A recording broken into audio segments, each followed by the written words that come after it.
Good morning again. This is Jacob.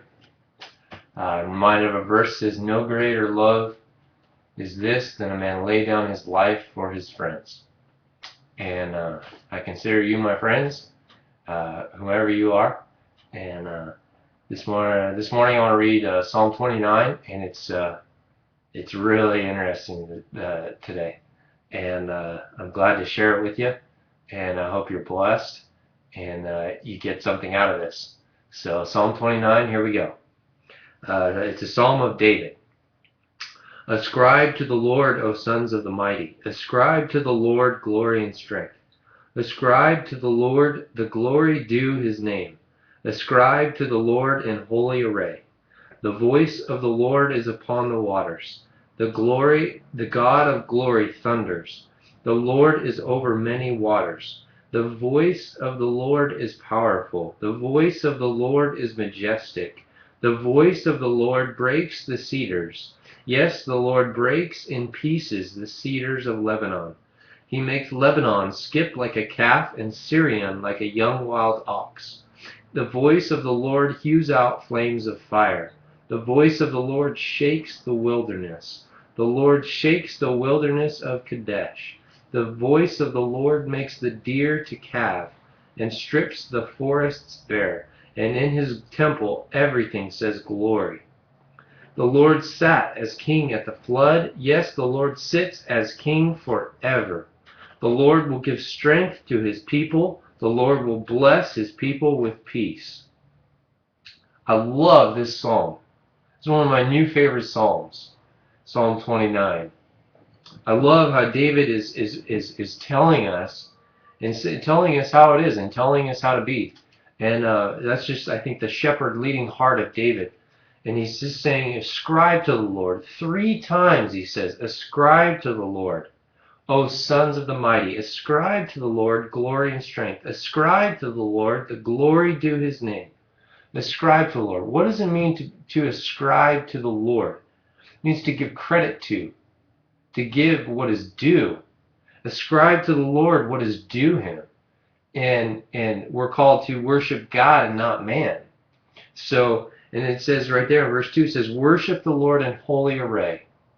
Worship the Lord in holy array. Put on your white, cloak yourself with robes of righteousness that we've read about in Revelation 3. You know, don't enter into his gates with thanksgiving.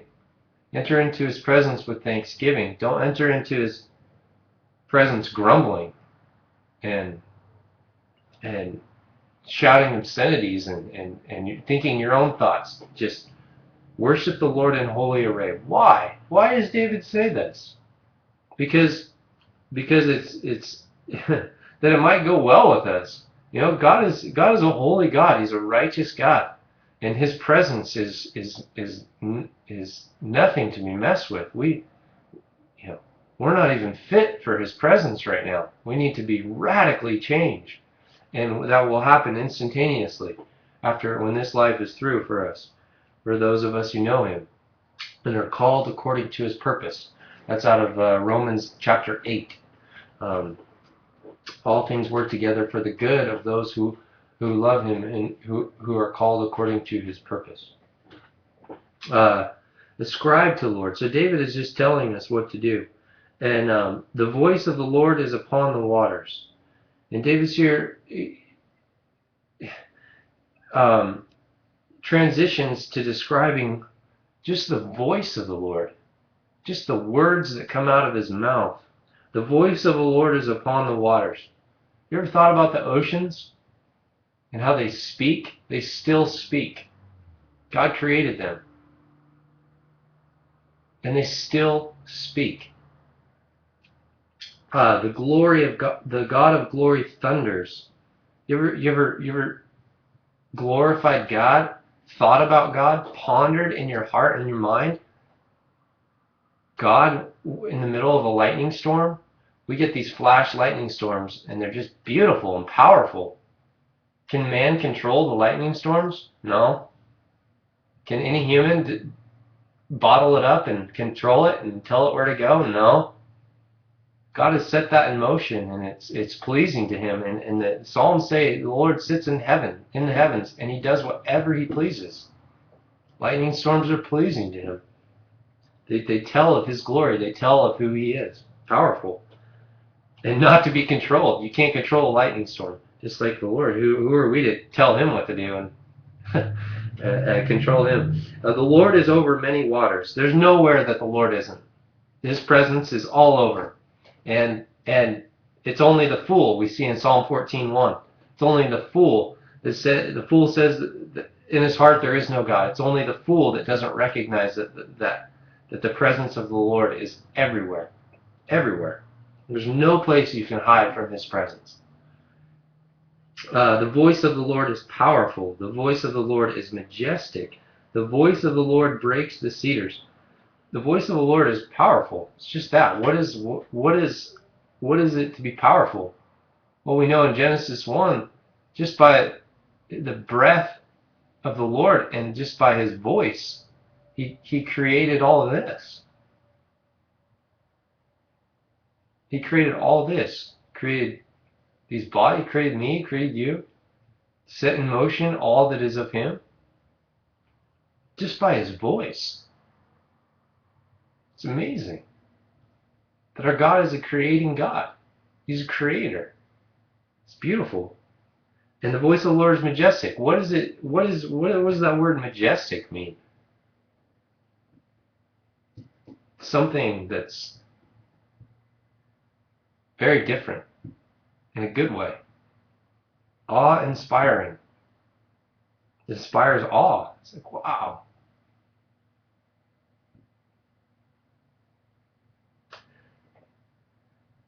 Verse 5, the voice of the Lord breaks the cedars. Yes, the Lord breaks in pieces the cedars of Lebanon. The Lord can just do it. Just His voice can just rout an entire forest. Just boom, done. How much more a life or anything He wants to do? God is the steward of power. All glory and power and honor are due to Him, and that kind of power is unleashed is something that can't be messed with. And we see that all throughout history. We see that all throughout history. We see it with the example that when God stepped to toe in Jesus Christ on this earth, He stepped into time. His power was mighty. It healed people. It spoke with power. But God is the steward of all that power. He's the only one that can handle that. He makes Lebanon skip like a calf and Syrian like a young wild ox. The Lord, you ever experienced a fluttering in your heart? Excitement, joy, lightheartedness?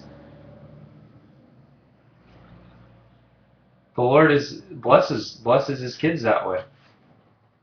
When kids excited to do something or be a part of something, that's a little blessing. That's a little blessing of the Lord in someone's life.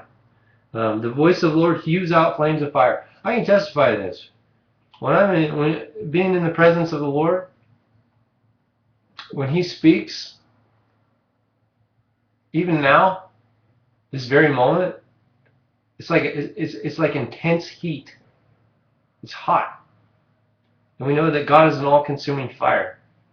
This is that in the Word, in the text. But His voice is just like, it's intense heat. Like when you put gold, the blacksmith puts gold into the hot fire. It's like an example of God is a refining fire. And here it talks of the voice of the Lord hews out flames of fire, dishes it out, and it just burns and it settles in you in your heart. I can testify to that. This very moment. Yeah. The voice of the Lord shakes the wilderness. The Lord shakes the wilderness of Kadesh. Where is Kadesh? What is Kadesh? To me, Kadesh is a pivot point. And we know that from back in Numbers. We see God has led Moses and Aaron and the people out of slavery in Egypt, took them out of slavery. And it says here, the voice of the Lord shakes the wilderness, and the people of God have found themselves, they sent out 2 spies. It's Numbers chapter 13 and 14 tells of this. And they sent out 2 spies into a land. So the people of God are sitting in the wilderness. They're out of Egypt. They're in the wilderness, and they're spying out land to enter into. And so this place in the wilderness is called Kadesh. And so I see Kadesh as a pivot point, because the people are saying, well, why don't we just go back to Egypt? At least we had, at least we didn't, at least it says it's better than dying. The people were complaining and grumbling in this place called Kadesh, and they were saying, why don't we just go back to Egypt? Why did God lead us out here just to die in the wilderness? And then the spies came back from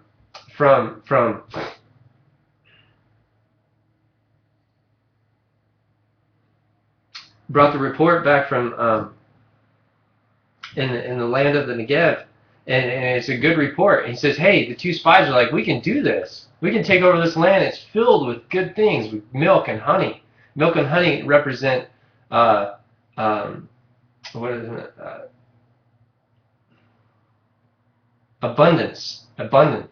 When your house is filled with milk, when you have milk in your house, it represents flourishing, represents abundance, it represents a lot.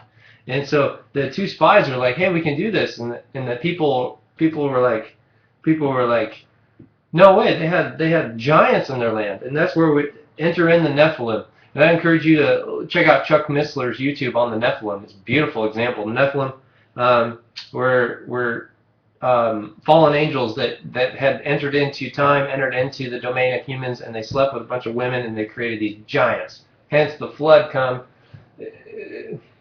Anyway, I don't want to get into that, but this place of Kadesh is a pivot point. It's a pivot point of, do we go back to Egypt, or do we venture on into this land that's abundant with milk and honey, even though there's giants and there's a lot of things that are against God? And this huge scene goes on. And in Psalm 29, we see the voice of the Lord. Let me turn there. I want to speak well. It says, the voice of the Lord shakes the wilderness. Okay, so all this is going on, grumbling, complaining in Kadesh, and Psalm 29 here is telling of what happens. The voice of the Lord shakes in the wilderness. The Lord shakes the wilderness of Kadesh. So this is all going on. And Moses, check out what leaders do. I put in my note here, real leadership. So all this is going on. They're at a pivot point in Kadesh. And Moses and Aaron fell on their faces in the presence of the assembly, of all the assembly of the congregation of the sons of Israel. And then Joshua, the son of Nun, and Caleb, the son of Jephunneh, and those who had spied out the land tore their clothes. So they're seeking the Lord. They're falling on their faces. What real leaders, what real men do when they're in a bind, when they're torn, they're trying to figure things out. And this is where I think Psalm 29 is referencing. It says the voice of the Lord shakes the wilderness. The Lord shakes the wilderness of Kadesh, because after this, guess what?